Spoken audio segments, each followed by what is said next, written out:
Here's something that cost pet parents thousands of dollars and months of frustration, and almost nobody talks about it. If your dog has a serious behavior problem, aggression, reactivity, fear, anxiety, separation distress, and you hire a dog trainer to fix it, there's a real chance you're going to spend a lot of money, lose a lot of time, and in some cases, make the problem worse. And usually it has nothing to do with whether that trainer is good at what they do. It's that you hired the wrong professional for the problem you actually have. So in this video, I want to clear up one of the most misunderstood questions in the entire dog world. Do you need a dog trainer or do you need a dog behaviorist? Because they're not the same thing. And knowing the difference can completely change the outcome for your dog. I'm Will Bangura. I'm a certified canine behaviorist and founder of Phoenix Dog Training. And I've been doing this professionally for over 35 years. I specialize in the cases a lot of people are told are hopeless: severe aggression, fear, anxiety, reactivity, phobias, compulsive behaviors. I'm also the author of the book Sniff to Soothe, and I host the Dog Training Today podcast. This is something I deal with every single day. So let me walk you through it the way I'd explain it to a client sitting right across from me. Let me give you the simplest way to think about it. A dog trainer teaches your dog skills: sit, down, stay, come, walking nicely on a leash, good manners, maybe some fun tricks. The trainer is basically answering the question, what do I want my dog to do? That's training. It's teaching. It's building a behavior the dog doesn't have yet, or sharpening one that needs work. And good training is genuinely valuable. Every dog benefits from it. A behaviorist works on something different. A behaviorist, like myself, deals with how your dog feels and the behaviors that come pouring out of those feelings. When a dog lunges and barks and snaps at other dogs on a walk, that is not a manners problem. When a dog panics and tears up the house the second you leave, that is not a disobedience problem. When a dog freezes, growls, and bites when someone reaches toward its food bowl, that dog is not being stubborn, and it's not being dominant. Those are emotional problems. They're driven by fear, anxiety, stress, and sometimes frustration. And here's the part that matters most. You cannot obedience your way out of an emotion. Let me say that again, because it's really the whole thing. You cannot obedience your way out of an emotion. If a dog is terrified of strangers, teaching that dog to sit when a stranger walks up does not make the dog any less afraid. Now you've just got a scared dog who happens to be sitting. The fear is still there. The dog is still suffering. And the moment that fear gets big enough, the sit falls apart and the behavior comes right back out. Sometimes worse than before. Think about it like this. If you had a child who was good at math, you might hire a tutor to take them from good to great. That's training. But if you had a child with a serious phobia or crippling anxiety, you wouldn't send them to a math tutor and expect the anxiety to disappear. You'd want someone trained to work with the emotional and the psychological side of things. Same kid, completely different problem, completely different professional. A trainer teaches skills. A behaviorist changes emotional responses. Both have a place, but if you bring an emotional problem to a skills professional, you're going to be disappointed, and your dog is the one who pays the price for it. Now, let me get just a little into the why, because this is where it clicks for people. There are two basic ways that behavior gets learned. The first is what we call operant conditioning, which is really just consequences. The dog does something, something good or bad follows, and that makes the behavior more or less likely next time. That's the world a trainer mostly lives in. Reinforce the behaviors you want. The second is classical conditioning, and this is the emotional layer. This one is about associations. Your dog's brain is constantly learning. When this happens, that follows. And here's how I should feel about it.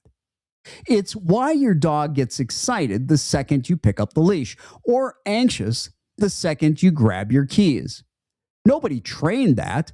The dog built an emotional association all on its own. Serious behavior problems live in that second category. They are emotional associations that have gone sideways.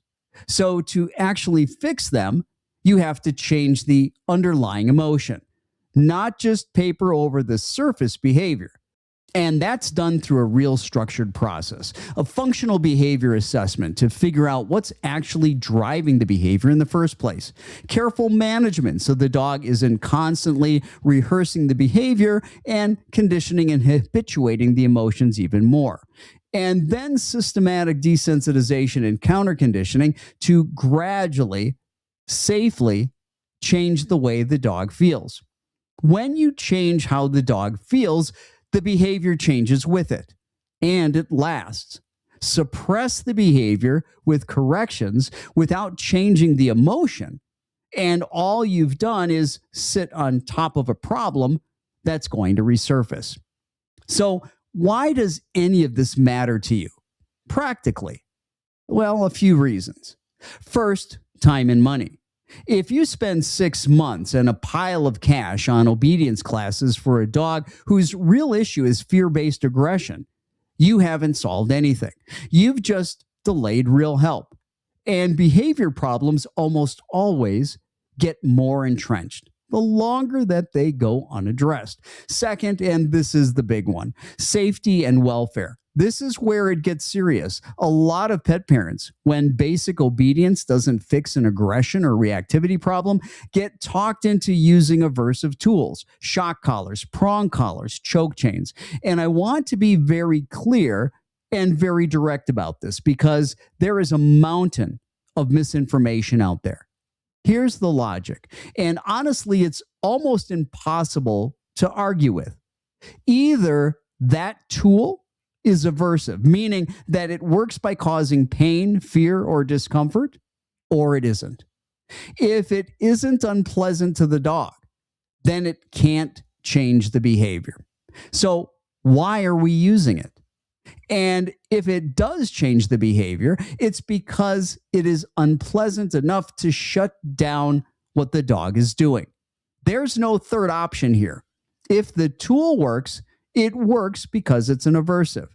Now, take a dog that's already afraid, already anxious, already over threshold, and add pain or fear on top of that. You're not fixing the emotion. You're making it worse. You can suppress the growl. You can suppress the bark, the lunge, and people convince themselves they've solved it. But you haven't changed how the dog feels. You've just stripped away its warning signals. And a dog that gets punished for warning is a dog that learns to skip the warning and go straight to the bite.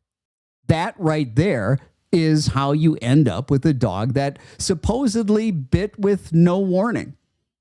There was warning. It got punished out. And this isn't one study or one person's opinion. This is the convergence of evidence across decades of research and across multiple disciplines. Behavioral psychology, learning theory, veterinary behavior, affective neuroscience, and across multiple countries. The science is not split on this. So the stakes of getting this right are not small. It's the difference between a dog that genuinely gets better and a dog that quietly gets worse while everyone around it believes it's being fixed. Okay, so how do you actually know which one you need? Here's a simple gut check. If your dog is basically happy and emotionally healthy. And you just want to teach it skills, better manners, a rock solid recall, walking nicely, some polish. You want a good trainer. Go find one. That's a great investment. But if your dog's problem involves an emotion, fear, anxiety, panic, aggression, reactivity, phobias, obsessive compulsive behaviors, separation distress, you need a behaviorist. You need somebody who understands the emotional and clinical side, who can assess what's actually going on underneath, and who builds a real behavior modification plan around it. Here's the rule of thumb. I want you to remember this. If the problem is about what your dog doesn't know, that's training. If the problem is about how your dog feels, that's behavior. Skills are training. Emotions are behavior. Now, here's something I really need you to hear because it can save you a lot of heartache. The word behaviorist is not regulated. The title's not protected by law. In most places, anybody can wake up tomorrow, slap that word on a website, and call themselves a dog behaviorist. No degree, no credentials, no real education, and behavior science required. So just seeing that word on a page doesn't actually tell you much. You have to look deeper. What you really want is verifiable education and certification in behavior from legitimate accrediting bodies. You want someone whose whole approach is grounded in behavior science, who uses force-free evidence-based methods, and who can clearly explain the why behind what they're doing, instead of just handing you a tool and a list of corrections.